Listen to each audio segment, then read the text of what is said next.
Hello all you wonderful people and welcome back. Today I'm working again in Rooms of Wonder by Johanna Basford and I'm going to continue on our Magical Minis page. So last time I did the little cauldron and I ended up just continuing on finishing off the background for that little row. So today I'm going to do the little moth in the center.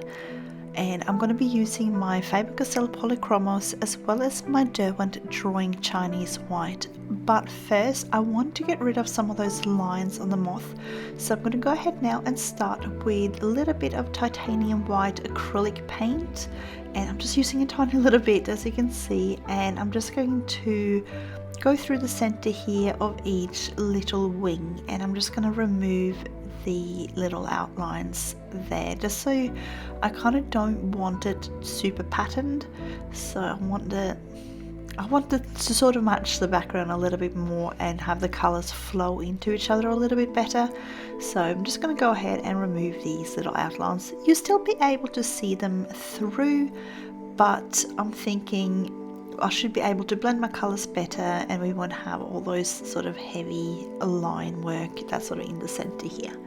So it'll probably take, I don't know, I'm only going fairly thin layers, so I reckon it'll probably only take me about a couple of minutes just to get this covered, and then I'm going to let it dry for about 10 to 15 minutes before I start coloring on it. Just make sure that it's as smooth as you can get it, and that will help you when you're going to add your colors on top.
So the little moth is now completely dry, and I want to take inspiration from the candles that we did up the top there. So I'm going to start with the Prussian Blue, and I want to kind of bring in like the little magenta colors, some of the like turquoise colors, and maybe even a little bit of the, I'm thinking like the dark cadmium yellow. It's like a sort of orangey yellow, and that with maybe some cream. I think that's going to look really cool. So I'm sort of looking at the probably like the center candle that we did a couple of rows further up, and it's got some really cool colors and color combinations in that.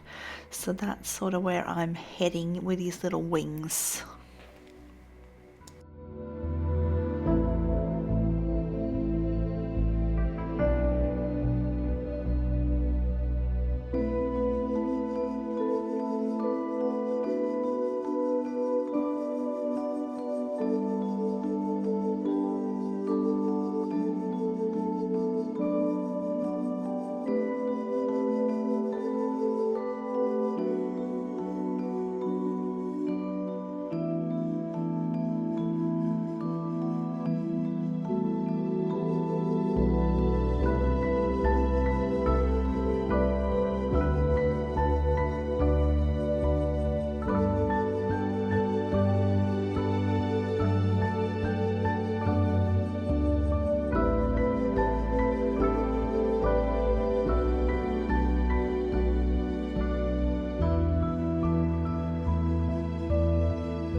Now this is the light cobalt turquoise, and unfortunately the name is sort of rubbed off on this one.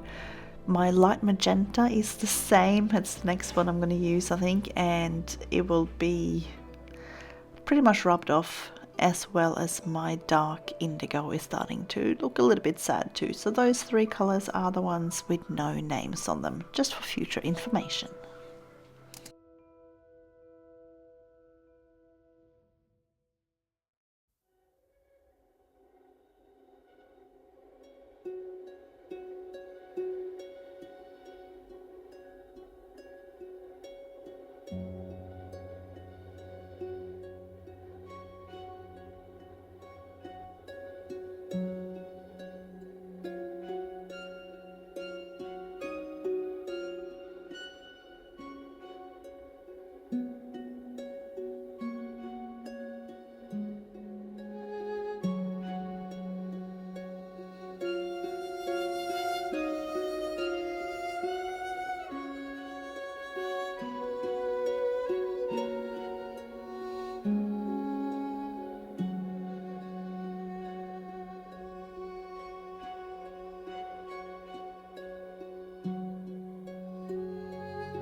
So I'm just going to start now with my dark indigo and just start to darken up these sort of areas towards the center here.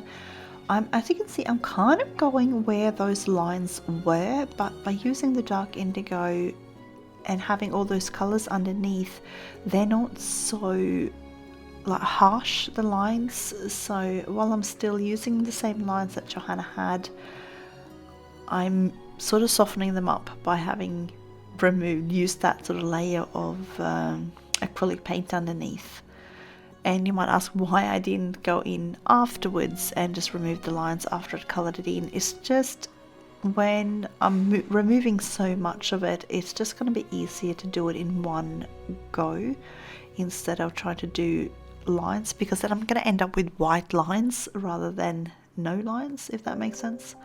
So anyway, I've just got my Derwent drawing Chinese white out now, and I'm just blending out all of these because this one is so nice and soft. It's just really smushing the colors together, and I'm still able to layer a little bit of color on top of this afterwards.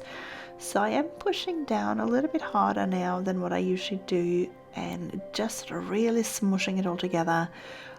So I'm kind of, well, obviously this is a wax-based pencil, but when I'm putting it on top of the oil-based, it kind of makes the oil-based pencils react similarly to a wax-based pencil. So that is sort of why I'm doing this with the white pencil, and I'm not using the Faber-Castell one, and I'm going with a different type. So it's when I'm layering this sort of Prussian blue on top of here now, it's layering down softer, so it's not so harsh, and it's smushing out everything underneath. So I quite like the way these two types of pencils work together.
So I'm going to go ahead now and get started on the bottom set of wings. So I'm going to go in with the Prussian blue, and I'm going to sort of make a bit of a shadow where these two wings overlap. So I'm going in, I'm going to go in darker just underneath the top wing there, as you can see. So I'm just sort of layering down that Prussian blue all the way along where the original line works was, and then I'm going to fade it down and blend it in with my lighter colors towards the sort of the tips, the bottom part of the little wings.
So I'm going to go in now with my dark indigo and I'm going to accentuate some of these little shadows a little bit. So I'm going to go over where I went with the Prussian blue before, so literally going alongside that black line that I originally removed, and just sort of adding a little bit more shadows towards the center of the body as well. So just sort of where the wings attach to the body, I'm going in a little bit darker, and then, as I said, underneath that top wing as well, where the overlap is. So I'm just going to go ahead now with my Derwent drawing again and just blend this bottom wing down, and then I'm going to layer a little bit more on top.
I'm just going to go in a tiny little bit with my finest Sakura GellyRoll pen. I'm just removing a little bit more of that black outline that's there.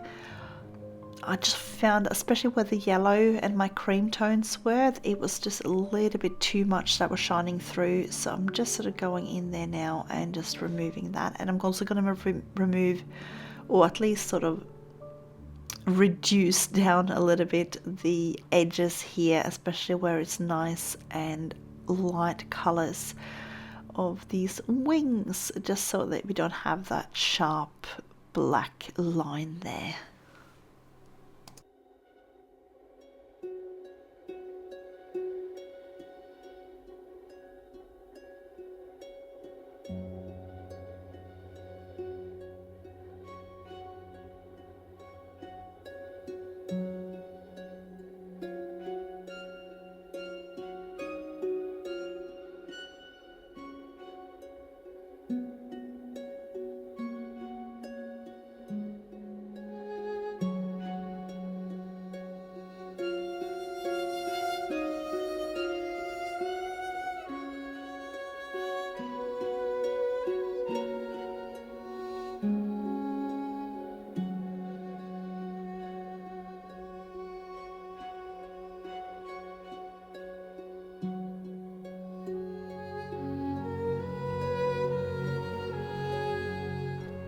So for the main part of the body, I'm going to go in with my Prussian Blue just around the outer areas of the body, leaving a white area in the center. And then I'm going to go in with my Cobalt colors and going lighter and lighter towards the center, leaving a little bit, I'm thinking of leaving a little bit of a white area just down the middle.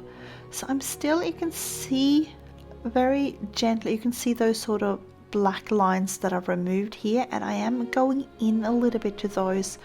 Like, I want to still have that shape of the body that has those little lines that run through the bottom there, but I just don't want them to be super harsh. So I'm still going in there with my Prussian Blue and making a little bit of shadows, but we don't have those super harsh black lines there.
So just going in with that dark indigo now and just darkening up my shadows and making sure everything kind of makes sense in this picture.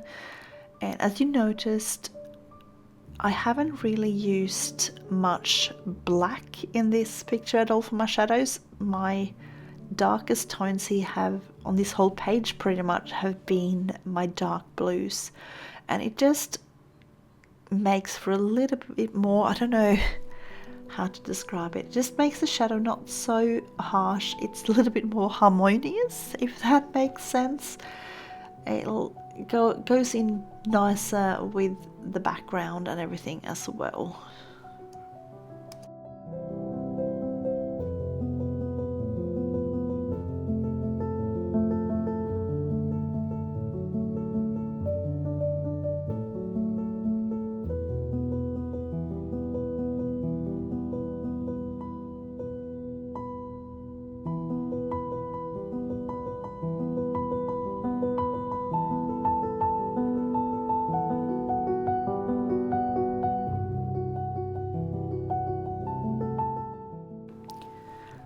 So now that we're all blended, I'm just going to give a final little coat of this Prussian Blue again and just making sure we have our shadows where they need to be.